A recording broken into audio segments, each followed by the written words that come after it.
నమస్తే, welcome to our channel. నేను రవీంద్ర బాబు.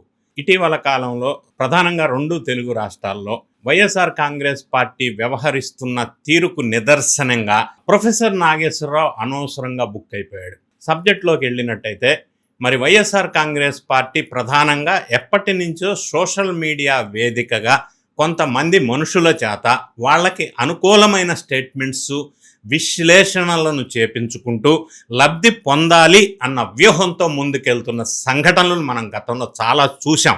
అయితే ఇటీవల కాలంలో అందులో భాగంగానే ప్రొఫెసర్ నాగేశ్వర్ చేత ఒక సోషల్ మీడియా వేదికగా వైఎస్ఆర్ కాంగ్రెస్ పార్టీ లబ్ధి పొందే విధంగా కొన్ని వ్యాఖ్యలను చేపించారన్న వివాదం ఇప్పుడు పెద్ద ఎత్తున దుమారంగా మారింది.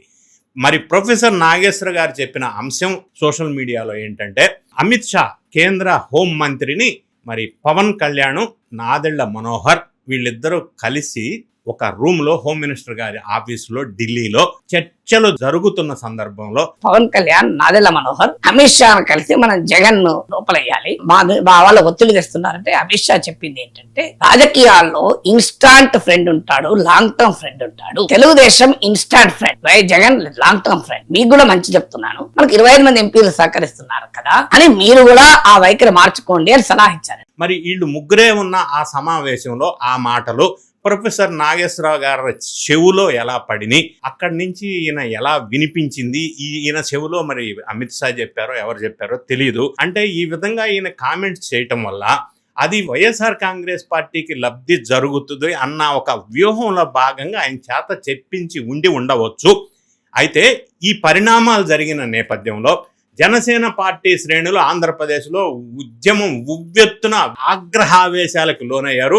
ప్రొఫెసర్ నాగేశ్వర్ మీద ఆంధ్రప్రదేశ్లో చాలా ప్రాంతాల్లో పోలీస్ స్టేషన్స్కి వెళ్ళి కేసులు నమోదు చేసే ప్రక్రియ స్టార్ట్ చేసి తీవ్రంగా వ్యతిరేకత వ్యక్తం చేసిన నేపథ్యంలో మరి పెద్ద మనిషి ప్రొఫెసర్ నాగేశ్వర్ గారు వెంటనే ఇప్పుడు లేటెస్ట్ న్యూస్, ఆయన వ్యాఖ్యలని ఉపసంహరించుకుంటున్నాను, నేను కన్ఫర్మ్ చేసుకోకుండా ఇన్ఫర్మేషన్ మీడియాలో చెప్పాను, ఇటువంటి వ్యాఖ్యలు ఇంకెప్పుడు చెయ్యను అని కూడా ఉపసంహరించుకున్నట్టుగా లేటెస్ట్ న్యూస్ మనకు వస్తూ ఉన్నాయి.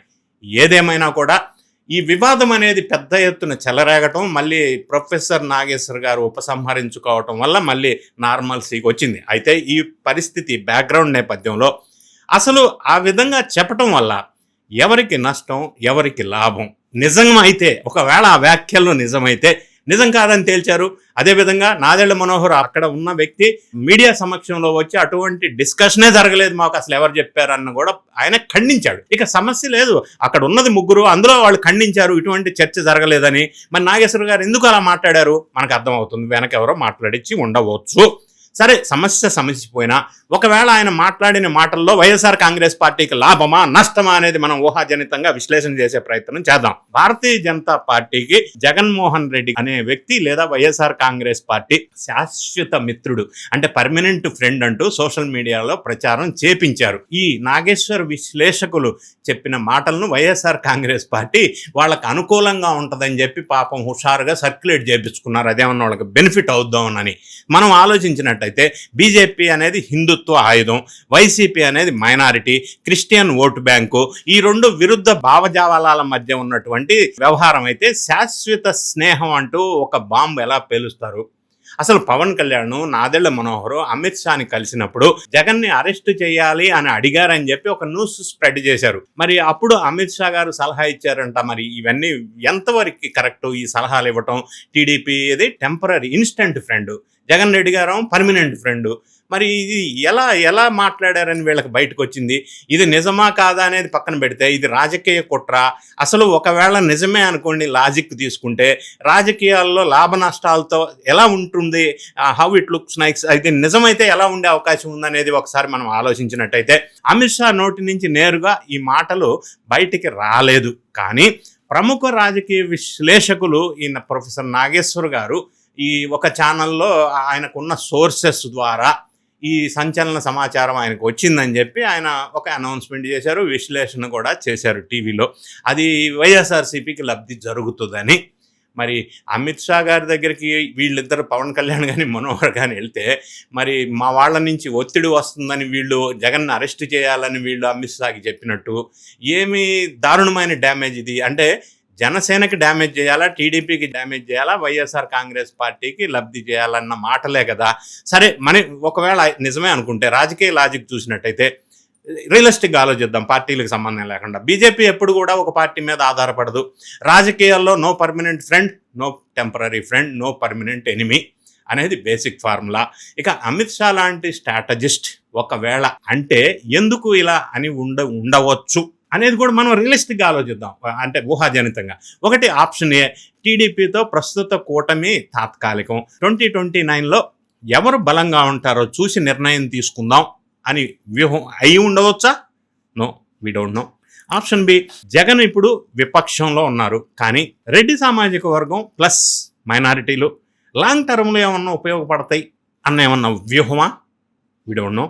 ఆప్షన్ సి, ఇంకోటి కూడా అయి ఉండొచ్చు, టీడీపీ జనసేన కూటమిలో అనుమానాలను సృష్టించి బీజేపీ తన బార్గైనింగ్ పవర్ పెంచుకోవటం కోసం వ్యూహమా? అయి ఉండవచ్చు, కాకపోయి ఉండవచ్చు. ఇది ఒక ఆప్షన్స్ నేను విశ్లేషణ చేసే ప్రయత్నం చేస్తున్నా. ఏదేమైనా హౌవెవర్ ఇది జగన్కి నష్టం. బీజేపీతో స్నేహం అనటం ద్వారా జగన్ రెడ్డి మైనారిటీ ఓట్లు ఖచ్చితంగా కోల్పోతాడు. హిందూ ఓటర్స్ ఎవరైతే ఉన్నారో జగన్ని సందేహాత్మకంగా చూస్తారు, సందేహంగా, అందులో డౌట్ లేదు. అవినీతి కేసుల్లో బీజేపీ సపోర్ట్ ఉందని చెప్పి కూడా జనాలకి అనుమానం వస్తే జగన్ ఇమేజ్ మరింత దెబ్బతింటది. మరి ఇది అమిత్ షా ఉన్నటువంటి స్ట్రాటజీయా, ప్రొఫెసర్ నాగేశ్వర్ ఊహాజనిత విశ్లేషణ, నాగేశ్వర్ చేత వైఎస్ఆర్ కాంగ్రెస్ పార్టీ వ్యూహంలో భాగంగా చెప్పించారా, లేక వైసీపీ చేసుకుంటున్న ప్రచారమా? వీటన్నిటికీ రకరకాల అనుమానాల నేపథ్యంలో మరి ఎవరికి లాభం ఇవన్నీ? చంద్రబాబు నాయుడు గారికా, జగన్కా, అమిత్ షాకా, ప్రొఫెసర్ నాగేశ్వర్కా, వైఎస్ఆర్ సిపికా అనేది ప్రశ్న.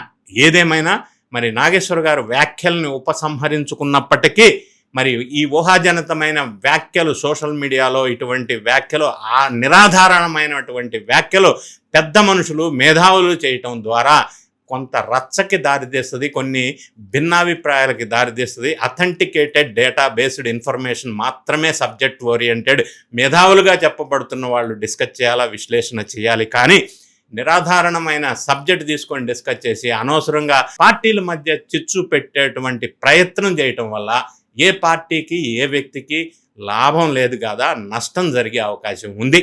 ఈ సంఘటన సమిసిపోవాలని, ఇటువంటి మళ్ళీ రిపీట్ కాకుండా ఉండాలని మనం కోరుకుందాం. ఈ వీడియో నచ్చినట్టయితే లైక్ చేయండి, మీ ఫ్రెండ్స్కి షేర్ చేయండి. Thank you so much for watching.